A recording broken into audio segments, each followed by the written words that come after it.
Hello and welcome to the shed. In today's video I'm going to be showing you how to sharpen a knife. Hope you enjoy. So when it comes to knives, there's a bunch of different blade types, blade lengths, styles of bevels and the like. I'm going to be talking about a couple.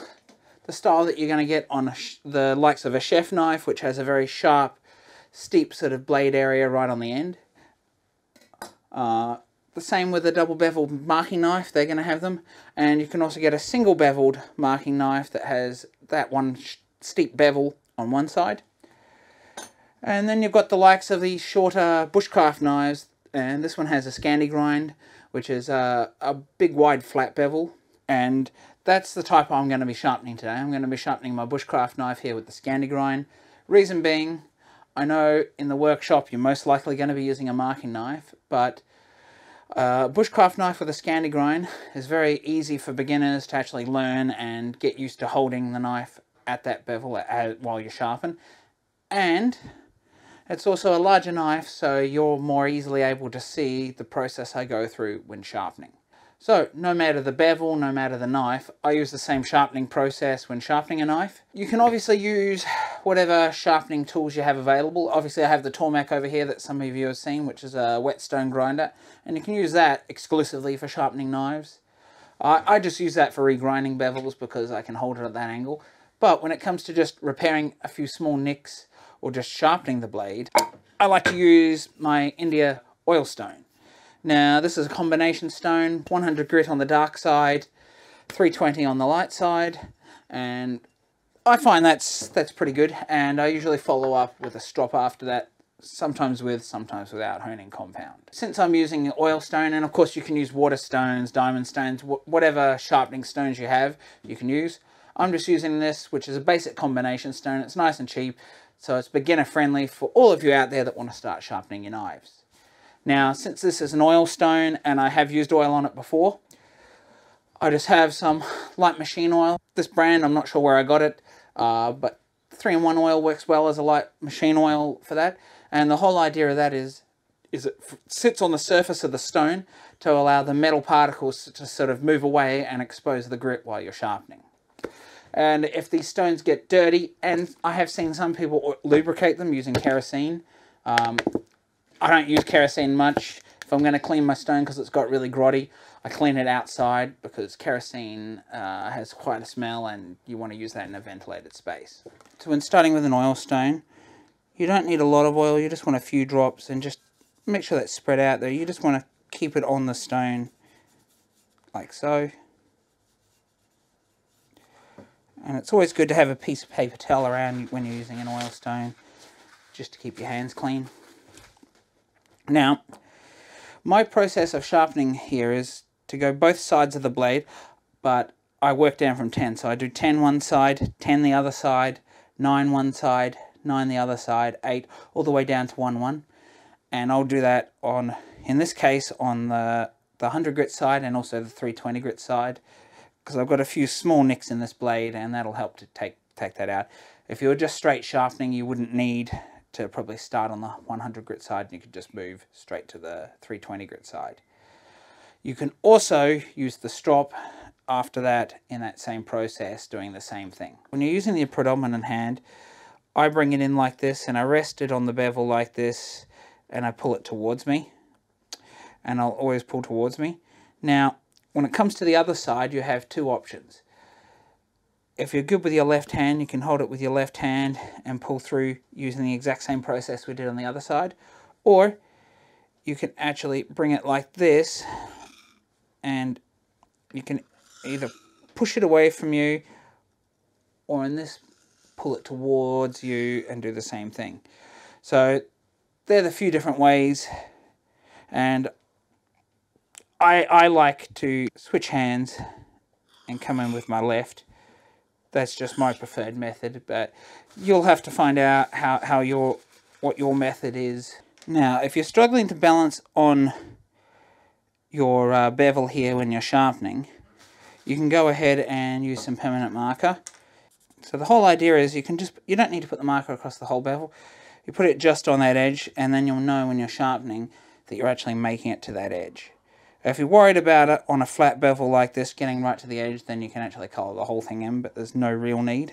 And you'll see, as I do a couple of passes here, that I'm already starting to take that off.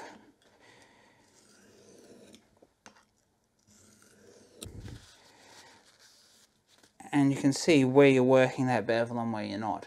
The one last thing I need to cover here is, when you're coming through on the flat part, that's easy, but as you get to the rounded part of the knife here, and it's more exacerbated in chef's knives, you need to lift and keep your bevel in contact to bring it to the point.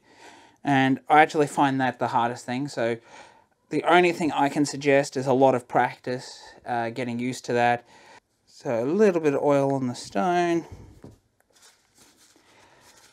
And now here we go. 1, 2, 3, 4, 5, 6, 7, 8, 9, 10. 1, 2, 3, 4, 5, 6, 7, 8, 9, 10. If you just have a quick look just in here, you can see that I've still got some of that mark pen just here, which means that I haven't fully got to that edge and I'm a little bit off the bevel when I've got round here. But that's alright, because we're going to do multiple passes. I'm going to cover most of that. I did get right to the tip. I just missed a tiny bit on the bevel just in the middle here. Now obviously you just keep going right through. It's just important that you're getting right to the tip of your knife, just remember that, and that you're getting right into here on the bevel, right up close against the edge, because you want to get this belly sharp as well. 1, 2, 1, 2, 1, 1. If you look at this edge, this is actually fairly sharp, and it hasn't quite taken one of the little digs out here, so I'd have to work it a little bit longer for that. But we're sharp right to the edge, right through. So now I'm going to go through the exact same process on the other side, the 320 grit side.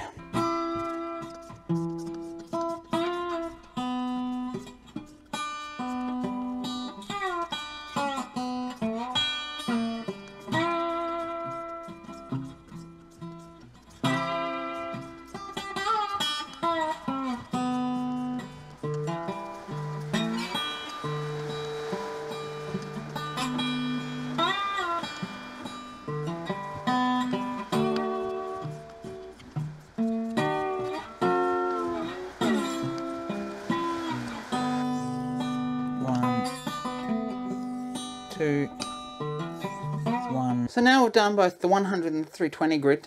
You'd think we'd move straight on to the strop. However, there's one more process I like to do before that, and that just really ensures that you have a nice sharp blade. So what I'm going to do is sharpen for the count of 10, but I'm going to alternate 1, 1, 1, 1, 1, 1. So I go one side then the next for 10 strokes. And then we'll move on to the strop and follow the same process of 10 through to 1 on each side alternating, and then the same process of 1 each side on the strop to get a truly sharp blade. So I'm just going to quickly bring you in and run you through that so you can see sort of roughly how quickly that sort of takes. It doesn't take very long, especially if you really get in the zone. It might take a little bit longer as a beginner, but once you get used to it, it really is a quick and easy process. And I honestly believe that a nice Scandi grind blade is the best sort of blade for you to learn on. So you might be asking why I just did that last step.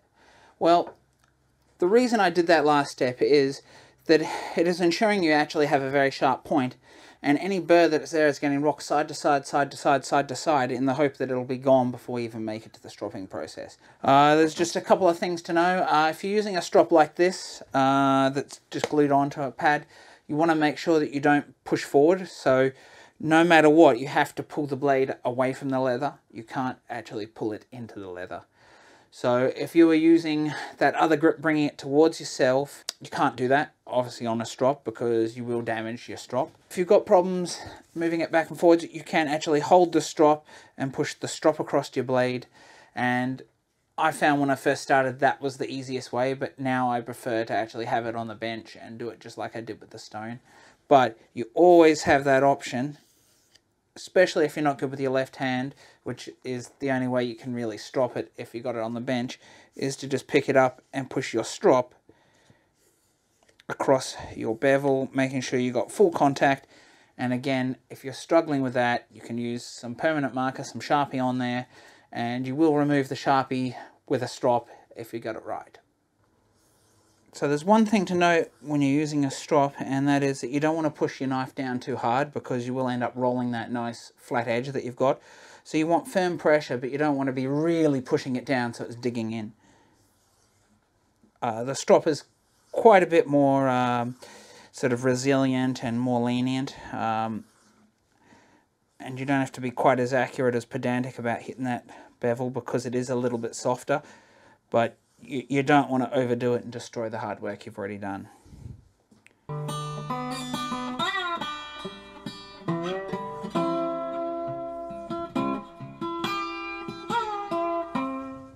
So now I've finished going 1 to 10 on both sides of the blade, alternating. I now want to do what I did last time, and that's 1 on each side up to a count of 10. Now for this process, because it's fairly quick and stuff, I like to just hold my strop. If you've got the paddle style, that's even easier, but I do just like to do it like this for this process here. And as you can see, it's very quick. You just want to be careful when you're pulling back towards you here and getting your hand close to the blade that you don't go too far and cut yourself. 7, 7, 8, 8, 9, 9, 10, 10. So if you've done the process right, and even if you're not 100% right, that knife is going to be a lot sharper than it was originally, and in most cases it's still going to be sharper than what it was when you got it from the shop. So let me grab a piece of paper and we'll see exactly how sharp I managed to get this knife. You can see how effortlessly that is slicing this paper off. If this is a bushcraft knife, or if you're using a marking knife, the real test is using it on a piece of wood. So let's grab a piece of pine and we'll see how easily this takes a little fine shaving off the side of a piece of wood. Obviously we have a very, very sharp point here, so we could even use this knife for marking if that's something you wanted to do.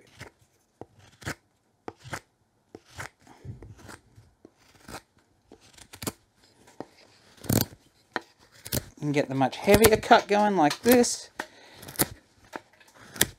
And remember, this is seasoned timber, and a knife like this, for cutting like this, would normally be used on green timber. But you can see that how sharp this is, that we're getting very, very smooth and nice cuts.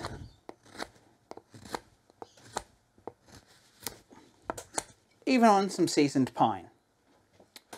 So there you have it, folks. As you can see, it's a fairly quick process to sharpen a knife, and no matter the knife you're doing, I use this exact same process and you're going to come out with a razor sharp knife every time.